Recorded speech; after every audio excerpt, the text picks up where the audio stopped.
Every club. Every day. The Global Sports Podcast Network. Hello and welcome to the Daily Newcastle. It's Crossover Thursday, and of course, in an FA Cup week, Crossover Thursday is usually suspended. But one of the benefits of drawing your bogey team at home in the fifth round of the FA Cup, particularly as they're going on to a match after a 4-match winning run, is that you get to do a bonus crossover episode. And I'm joined by Jamie from the Daily Brighton to discuss the Sunday kickoff in the fifth round of the FA Cup against Brighton. Hello, Jamie. Welcome, and thank you for joining me. Thank you for having me. I'm all good. I'm feeling very good after an emphatic, or I say emphatic's probably the wrong choice of words, a very impressive and good win against Bournemouth. So we're looking forward to the FA Cup now. It's a competition I think we can get quite far in, so fingers crossed. Well, one more game, Jamie. One more game. We could talk about the game last night because I watched it, and you were telling me that because you lot like guys have all been working. Yeah, we haven't had a chance. Yeah, I've not had a chance to do any sort of review of that match. I mean, it's still current if it's going out on Wednesday morning. I was quite impressed with Brighton, although equally impressed with Bournemouth, who, of course, we had a real close-up view of how good they were just a few weeks ago because they really spanked us at St James's Park. But I think they came back into it a bit in the second half, didn't they? Although it was you that got the decisive goal. Yeah, it was very much a game of two halves, that one. I think we were very good in the first half and probably could have put away 2 or 3 chances. We won't get into the penalty. It is probably quite fortunate for us. I don't know how Joe and Bless feel about it because we haven't actually had our review yet, but I don't think it was a penalty, but we'll take it. Well, I mean, I thought it was a penalty. Yeah. Okay. Sweet. I thought it was a penalty. It was worked out by the forward. Is it Pedro? I never say his name. João. What you call him? Pedro. João Pedro got his foot to the ball first and just touched it past the keeper, and the keeper is just down on his knees and a complete obstacle. So he tripped him. If he'd run into him, I think it would have been allowed to play on, but it was definitely a penalty. Yeah. Oh, we'll take the neutral's view. I do think he worked it really well. Yeah, he was smart in winning it. He was very smart in winning it, but it was a penalty, and that proved decisive, didn't it? And well done for beating Bournemouth, because if they had picked any points up, they'd have got back above us. Chelsea did anyway, pulled us back down into 6th place, but Bournemouth are still behind us. So now I'm sitting on tenterhooks because in about an hour we kick off against Liverpool. Probably a free hit, if I'm honest, because all of our rivals up there in the top 6, 7 seem to lose on the weekend, and we won. So I guess we can afford a loss without falling too far behind. Although Brighton are one of a chasing pack that do keep winning and closing that gap. 5 points there is between Forest in 3rd, and I forget who it is who's down in 10th. Probably Villa by now. Yeah, Villa are in 10th and they're on 42, and Forest are 3rd with 47, and we're in the middle of that with 43 ourselves. And it is an such a good season. If you're not I think relegation is basically done for. I think the title is basically done for, but it's such an exciting season for the European places, which is quite refreshing to see, I'd say. Forget about the big teams and the small teams, but the mid-table clashes, it could go any way. I couldn't tell you who's going to end up with the Champions League spots because there's 5 this season. I could say I believe Man City will. I think Arsenal and Liverpool obviously are given, and then I think the other 2 are very much up for grabs. And even clubs like Fulham, you could probably see getting pushed. It can, but just to widen. Just to keep the interest for more clubs going, Palace are on an incredible run, and they absolutely hammered Villa last night. We still have 11 games to go. they're not that far behind. The Tottenham guys, who I think are on 33 points, so miles behind, but they've won 3 on the bounce. Their players are starting to come back. Talk to Tottenham fans who've got a sneaky suspicion that they might just sneak into Europe this year. Well, I mean, that's virtually most of the league that's chasing it, isn't it? One team who won't be is Manchester United. No. Never mind. I'm not gonna lie. If the Tottenham fans think they have any chance of getting into Europe, they're delusional. I'm going to end that right there. I'm going to say that as a statement. They are off their rocker because they're still. They might have won 3 in a row. They've won against shoddy teams. I mean, Ipswich relegated. Man United, they've been poor, and then they lost to Aston Villa. I can't remember if that was in the. Was that in the cup or was that? Oh, that was the cup game, wasn't it? That was this FA Cup game. I think Villa. So Villa have come out. There's still frailty. They've got City tonight, so let's hope they can do all of us a favour and actually win one more game in this unbeaten run, and then they can get back to normal, losing at home to whoever it is who turns up to play them. Yeah. Anyway, we've got you in the cup.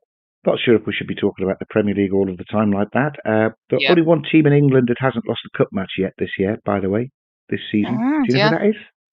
Newcastle. That's the one. Yeah, it's only the second time in history that come the 1st of February, Newcastle's chances of a treble, I know it's a slim chance, but it still exists. And we've only ever done that twice. So that means effectively that by the time the the FA Cup kicks off and we get into round 4, we are always knocked out of the Carabao Cup. So this year we're not. So we're going to shout it from the rooftops. Where the treble is still on. There'll have to be a few strange results for that to happen, I think. But there you go. I do, and you hear it here first. I do think Arsenal are going to get leapfrogged by so many teams, though, because I can't see them. They've got some tough games, and they're not looking like they're going to score very many goals. I mean, we've kept 3 clean sheets against them this year. That's how poor the Arsenal defence is. Let's bring him back into it. It'd be so funny if Arteta has to cry because they finish 6th and they don't qualify for the Champions League. I will laugh. But that's not what we're here to talk about, Jamie. We're here to talk about Sunday's game and the FA Cup. What's Brighton's recent record in the FA Cup like? Well, we beat Chelsea, and that was a kind of rivalry we have with them as of late because they keep pinching our players. So it's always good to stick it to them. So we stuck it to them twice in the same week. We've also beaten Crawley, and there was another team that Norwich. We battered 4-0. That was it, and that was a very comfortable game. But the thing with Brighton and with us playing in the FA Cup this season, we've taken it very seriously, which I quite like because it's always good to see, especially if you're only playing once a week. The only competition that we're in is obviously the Premier League. So we need to take these. I don't see the point of and we're obviously never going to get relegated. The fans want to see trophies. So to take it seriously, to play a proper lineup, like your starting lineup, each and every time you play in the FA Cup, is a really good omen for us, I would say. And it's a good sign of Hertz really wanting to push for a domestic cup or a trophy of some sort. He doesn't strike me as he seems very pragmatic manager, and he'll take each game as it comes. I can't see him easing off in the FA Cup because recent results have pushed Brighton in for a European push. I agree. Eddie Howe is very similar as well. He wants, particularly when we're not in Europe this year, he wants to go hard in both of the cups. Now we've been able in our run to play. We played Bromley and fell behind at home to Bromley, but with largely a second string team, but not the kids. The second part of the squad who all need to keep match fit. So that was good. It was tweaked a little bit stronger when we went down and played against Birmingham, which was a tough old game. 3-2 we won at Birmingham. I don't think they've lost since last August in the First Division. So pleased with that one. And in fact, by the end, Damaris, Tenali, they were all on the pitch to make sure that we hung on to that one. So yeah, we will be full strength, whatever full strength means, against you on Sunday. And I expect Brighton will also be full strength against us. Yeah, that's what I anticipate. Because we get into the closing stages of the FA Cup. We basically, you can see like the finish line, especially when so many good teams have gone out. For example, Liverpool and Arsenal, Chelsea as well that we beaten. Like, I think we were probably third and fourth favourites. I think Bournemouth might have been like third favourites. I think Newcastle was second actually. We're second behind Man City. Yeah, it was Man City, Newcastle, Bournemouth when I last looked, and then I think it was us and Villa were tied as like fourth and fifth favourites. And when you kind of put it in that perspective, that's why you should be taking these competitions so seriously. Absolutely. Well, there is a chance of winning it. And it's straight into, as we found through our class last year, it's straight into the Europa League if you win it. Because we should have been in Europe this year, but Man U beat Man City in the FA Cup final last year and pinched our Europa League spot or our European Conference spot. Anyway, it doesn't matter. I'm going to pause there, Jamie. I'm just going to let you hear my old buddy Ken doing his dulcet tones for Cristiano Ronaldo. Here he comes. Your body is unique, and Global Sports Podcast Network has partnered with Bioniq, the world's most personalised supplements. Bioniq provide 100% tailor-made supplements, designed to deliver precisely what your body needs at exactly the right levels to optimise your health. No guessing. So click the link in the show notes. Use the code GSPN 2025 for 40% off your first month's subscription. Bioniq. Don't settle for off-the-shelf solutions made for just anybody. Get what's right for you right now. Excellent. Thanks, Ken. And welcome, Cristiano. Back to part 2. So we're both at full strength, but that'll be the best team that we can get out. There may well be some people missing. How is your Brighton squad shaping up, injury-wise? I think not too badly, really. Like, we're missing players, but I wouldn't say we've done well without them. And I don't think our starting 11, I would say, are probably still there, minus, I guess, Kadioglu, but he was brought in as our fullback, and we're kind of having to play Lamptey as fullback. And he was meant to be the backup, but Kadioglu was meant to be the starter. He could play on both sides. He's been injured for so long, though, that we've grown accustomed to not having him in our lineup. Veltman was a loss, but I think that was just a knock on against Bournemouth, so I think he'll be back. And then Lewis Dunk he got injured, but then he's also not that good, and we've been so much better this whole season without him. So me and the boys on our podcast banter about it quite often. We are thinking it's time Lewis Dunk calls it a day, retires, goes to coaching the Brighton under-23s or whatever they might be, and then he can retire at Brighton as a boyhood legend of the club. So, but other than that, I mean, I'd say we've still got a perfectly suitable lineup. I'd say it's not far off our actual strongest lineup. The attacking options are in abundance, and we've got Danny Welbeck that's come back from his little knock as well.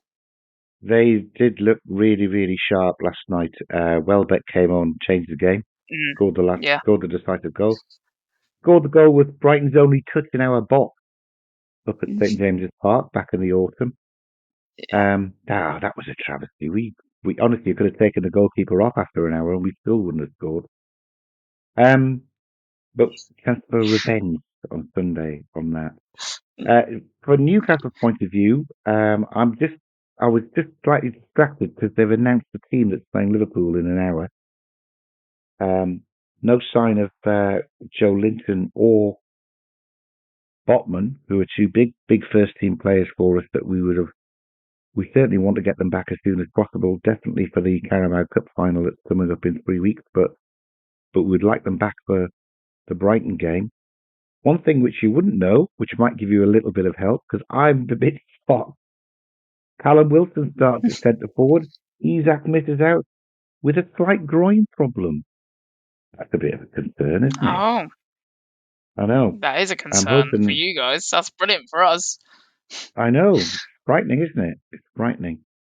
Because Isak is just about the only centre forward I've seen that gives Virgil van Dijk nightmares. He seems to score against Liverpool every time he plays. We can't actually beat them, but Isak scores every time he plays against them. Who have we got here? Trippier, Kraft, Target, Longstaff, Miley, Barnes, Asula. Yeah, so Wilson's been out for a long time, but he's playing centre forward tonight. Barnes has been out for a long time. He's back on the bench. I think he came on against Forest. We've got a squad to put a decent team out, but to be fair, if we miss Botman, Joe Linton, and Isak out of our first team, it's like taking a central spine out of the whole team. I'm very worried about what's going to happen. There's big losses, tonight. Definitely. They may, because they were talking about being very close for this Liverpool game, so hopefully all three of them will be in consideration for the game against Bioniq. I'm a little bit stunned. I didn't know I was going to get that sort of team news. We've not got any suspensions or anything, so it should be that lot. And of course, there'll be 52,000 also that you'll have to overcome, because that's the 12th man when we're in a cup match. Arsenal couldn't do it. Excellent. So, but hey, we've gone there. We've gone there before, and already this season, and managed to snatch a 1-0. I think that was the game last. So that's the game that sticks in my mind of Hertzler really coming to his own as a manager and like really showing signs of what a top manager he could be. Because there are a couple. I think the game before that we got battered by Chelsea. Before we played you last, we got battered by Chelsea, and Hertzler knew he couldn't play the high line that he wanted, so he played really compact, really defensive, which was a complete opposite of how we had played leading into that game against Newcastle last time we played.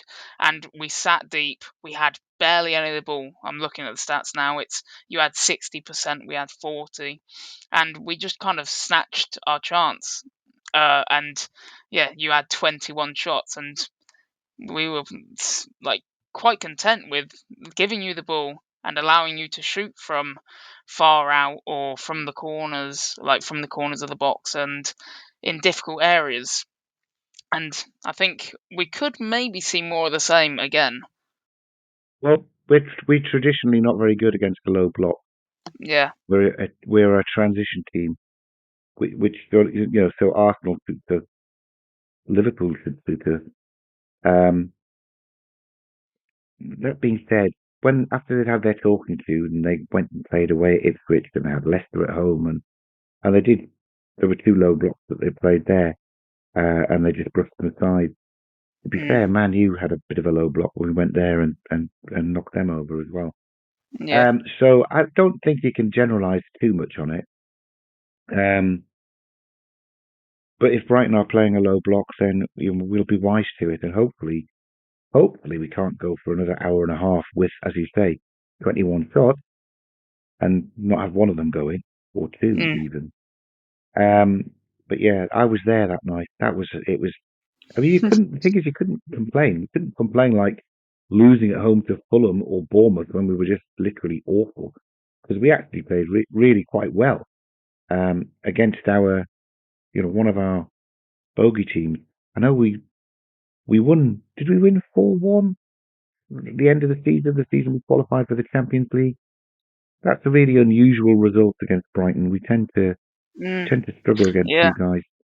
Yeah, you mentioned Lamptey before. I can remember Lamptey coming up when Bruce was the manager, and I think Brighton were 3 up after about 20 minutes, and it was largely the pace of Lamptey coming up the right side that did for us. Mm. Anyway, I'm just going to pause there. We will have a brief chat about who we're most worried about on each other's side, and then do some predictions after I've read the Zencastr advert. Here at the Global Sports Podcast Network, we spent a lot of time selecting our delivery platform. Zencastr came out the clear winner. With 4K video recording from your phone and AI editing that automatically removes all those ums and ahs, it's super easy to start a podcast that sounds great and is delivered efficiently. If you're ready to tell your story, check out the link in the show description to learn more about Zencastr. I was laughing because I had a Zencastr advert recorded and I listened to it and thought, that doesn't sound very good, I'll just read it. And then I was talking about, I can't remember what it was. I think it was a fantastic mistake on their podcaster or something. Global Sports Podcaster Network. Never mind. Who will you be most worried about on Sunday in the Newcastle side, Jamie? Well, it depends if Isak plays, because he is the man that I think is absolutely phenomenal. I said this as soon as he came over. I said he came over from Real Sociedad, and I thought, you know what, this guy is so technically good. Like, he can carry the ball, he can finish. He's basically an all-rounder. He's like a brilliant, like one of the top strikers in the world, in my opinion. And so it depends if he's playing, but if he's not, the other threat that and you probably hear this all the time, is Anthony Gordon. I think it's crazy, like how good he is compared to how I thought, or compared to what I thought when you first signed him for 50 million from Everton. No, I thought he is much better. He is much better than when we signed him. Yeah, I mean, I thought, what a waste of money. I didn't even rate him at Everton, but good God, he is something special now. And I fear him going up against, if Veltman comes back, Veltman's like very solid. So he will have that. And then if we do play a low block, we'll be playing. We have played. We've only played it once, but it was the game before. It was against Chelsea, where we played a 5 at the back and Minter as kind of a wing back, and he would look after the other team's left winger. So in that case, I think it was Jadon Sancho and Madueke, who are nowhere near as good as Anthony Gordon. So I'm interested to see if we play 5 at the back and whether Minter will be a right wing back, and then will he, because he'll have the pace to deal with Gordon, but will he have the defensive nous to because he's actually a winger. So will he have the defensive nous to deal with He him looked good or last be night. properly against him? Oh, He he's was back brilliant, at his yeah. own box defending last night. I thought he was excellent. He is an absolutely brilliant. Like, his best skill is a bit of an exaggeration. Is probably defending. His defensive work and his tenacity and him just going at opponents is so good. That's why Herzl looked at him and probably thought, you'd make a brilliant wing back. And this is when, coming off the Nottingham Forest loss, that's when we changed it to put him as a wing back, where he would guard the other winger, and Veltman would kind of sit behind him, and then they would double up against whichever winger that is. So I feel like if that happens again, I can see Gordon being kind of shut out, but he's always a threat, to be honest. Well, 4 times we went in 11 minutes up the left and scored against Nottingham Forest. And it wasn't, Gordon was an integral part of it. Willock, who had taken over Joe Linton's midfield place, and is very good down the left as well. And Lewis Hall combined it fantastically well. For that 20-minute period, it did nothing else at all the whole game. But Minter we're very sore about. Minter was a great spot for us to get the 6 million. Send him out for a year on loan. Come back, a ready-made right wing replacement for Jacob Murphy. But we had to sell him because we dropped the ball on PSR. Him and Elliot Anderson, who of course was the man of the match for Nottingham Forest on Saturday or Sunday. So 2 real assets. If you whenever Eddie Howe either of them. You can see the tears welling up in his eyes.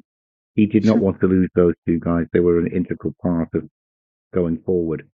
So, of course, I think that means that Minter is destined to give us nightmares for about the next 15 years because he should be wearing black and white. But there you go. Down the right, it's not well. I think Murphy goes under the radar a little bit because he isn't Anthony Gordon. Yeah. But he just combined It's quite very well. solid. Yeah. Yeah, Livramento is again. Livramento is an excellent fullback.